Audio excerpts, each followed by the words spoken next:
Hi hello, ನನ್ನ ಶ್ರೀ ಶುಭ ನುಡಿ ಚಾನಲ್ಗೆ ಸಬ್ಸ್ಕ್ರೈಬ್ ಮಾಡಿ. ರುಚಿಯಾದ ಆರೋಗ್ಯಕರವಾದಂತಹ ಹಾಲಿನ ಗಿಣ್ಣು ಮಾಡೋದು ಹೇಗೆ ಅಂತ ನೋಡ್ಕೊಳ್ಳೋಣ. ಗಿಣ್ಣಂದರೆ ಯಾರಿಗಿಷ್ಟ ಇಲ್ಲ? ಹಸು ಕರುವನ್ನು ಹಾಕಿದಂತಹ ಮೊದಲನೇ ದಿನ ಅಥವಾ 2ನೇ ದಿನ, ಮ್ಯಾಕ್ಸಿಮಮ್ 3ನೇ ದಿನ ಈ ಹಾಲಿನಿಂದ ಗಿಣ್ಣು ಮಾಡಬಹುದು. ಈ ಹಾಲನ್ನು ಇವಾಗ ಕುದಿಯೋದಕ್ಕೆ ಅಂತ ಇಟ್ಟಿದ್ದೀನಿ.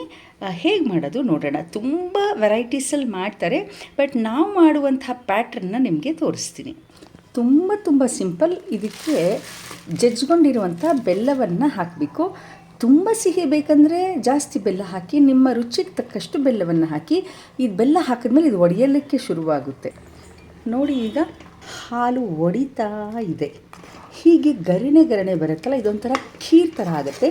ಕೆಲವರು ಹಬೆಯಲ್ಲಿ ಇಡ್ಲಿ ಪಾತ್ರೆಯಲ್ಲಿಟ್ಟು ಕೇಕ್ ಥರ ಮಾಡ್ತಾರೆ, ಇಡ್ಲಿ ಥರ ಮಾಡ್ತಾರೆ. ನಮ್ಮಲ್ಲಿ ಈ ಥರ ಪಾಯಸದ ಥರ ಮಾಡ್ತೀವಿ.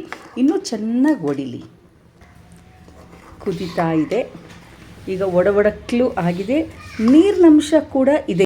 ಇಷ್ಟು ಕನ್ಸಿಸ್ಟೆನ್ಸಿ ಬೇಕಂದರೆ ಹೀಗೆ ಉಳಿಸ್ಕೊಳ್ಬೋದು. ಇಲ್ಲಾಂದರೆ ಸ್ವಲ್ಪ ತರಿ ನಾವು ಗೊಜ್ಜು ಅವಲಕ್ಕಿಗೆ ಮಾಡ್ತೀವಲ್ಲ, ತರಿ ಆ ಥರ ಅವಲಕ್ಕಿಯನ್ನು ಹಾಕ್ಬೋದು. ತರಿ ಮಾಡ್ಕೊಂಡಿರುವಂಥ ಸ್ವಲ್ಪ ಒಂದು 4-5 ಸ್ಪೂನ್ ಅವಲಕ್ಕಿ ಹಾಕ್ತಾಯಿದ್ದೀನಿ.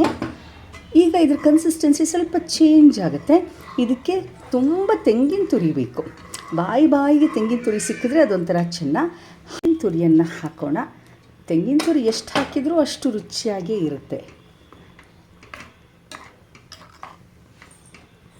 ಹಸು ಕರುವಿಗೆ ಜನ್ಮ ಕೊಟ್ಟ 1-2-3 ದಿವಸಗಳ ಈ ಹಾಲು ಏನಿದೆ, ಸಾಧಾರಣವಾದ ಹಾಲಿಗಿಂತ 100 ಪಟ್ಟು ಉತ್ತಮವಾದ ಅಂಶಗಳು ಇದರಲ್ಲಿದೆ.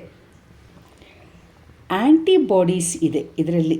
ಯಾವ್ಯಾವ ಥರ ಅಂದರೆ IgG, IgA, IgM ಅಂತಾರೆಲ್ಲ, ಆ ರೀತಿಯ ಆ್ಯಂಟಿಬಾಡೀಸ್ ಇದೆ. ಇಡೀ ನಮ್ಮ ಇಮ್ಯೂನ್ ಸಿಸ್ಟಮ್ ಏನಿದೆ ಅದನ್ನು ಬೂಸ್ಟ್ ಮಾಡುವಂತಹ ಶಕ್ತಿ ಇದೆ ಇದಕ್ಕೆ. ಹಾಗಾಗಿ ನನಗನ್ಸುತ್ತೆ ಕರುಗಳು ಒಂದು ದಿವಸದಲ್ಲೇ ಜಿಗಿಲಿಕ್ಕೆ ಶುರು ಮಾಡ್ತದೆ ಅಂತ. ಯಾಕೆಂದರೆ ಮನುಷ್ಯರು ಮಕ್ಕಳು ಸುಮಾರು 5 ತಿಂಗಳು, 6 ತಿಂಗಳು, 7 ತಿಂಗಳು, 10 ತಿಂಗಳು ಹೀಗೆ ನಿಧಾನಕ್ಕೆ ಮುಗುಚ್ಕೊಂಡು ಕೂತ್ಕೊಂಡು ಎದ್ದು ನಡೆಯೋದು. ಆದರೆ ಕರು ಹಾಕಿ ಒಂದು 3-4 ಅವರ್ಸು ಅಥವಾ ಒಂದು ದಿನದಲ್ಲೇ ಎದ್ದು ನಿಂತು ಜಿಗಿಲಿಕ್ಕೆ ಶುರು ಮಾಡ್ತದೆ. ಇದಕ್ಕೆ ಕಾರಣ ಬಹುಶಃ ಈ 100 ಪಟ್ಟು ಹೆಚ್ಚು ಇರುವಂತಹ ಶಕ್ತಿ ಅಂತ ಕಾಣಿಸುತ್ತೆ. ಒಂಥರ ಸ್ವಲ್ಪ ತಿಕ್ಕಾಗಿರುತ್ತೆ, ಲೋಯಿಶ್ ಆಗಿರುತ್ತೆ. ನ್ಯೂಟ್ರಿಷಿಯನ್ ಕಾನ್ಸಂಟ್ರೇಷನ್ ಎಷ್ಟಿರುತ್ತೆ ಅಂದರೆ 5 ಟೈಮ್ ಪ್ರೋಟೀನ್ ಜಾಸ್ತಿ ಇರುತ್ತೆ. ವಿಟಮಿನ್ ಎ 10-15 ಟೈಮ್ ಜಾಸ್ತಿ ಇರುತ್ತೆ ನಾರ್ಮಲ್ ಹಾಲಿಗಿಂತ. ಸದಾ ತಿನ್ನೋಕ್ಕಾಗಲ್ಲ, but very tasty, easy, quick recipe. ಈಗ ಒಲೆಯನ್ನು ಆಫ್ ಮಾಡಿ ರುಚಿಗೆ, ಘಮಕ್ಕೆ, ಆರೋಗ್ಯಕ್ಕೆ ಬೇಕಾಗುವಷ್ಟು ಏಲಕ್ಕಿ ಪುಡಿಯನ್ನು ಸೇರಿಸಿದರೆ ಮುಗ್ದೇ ಹೋಯಿತು ಗಿಣ್ಣು.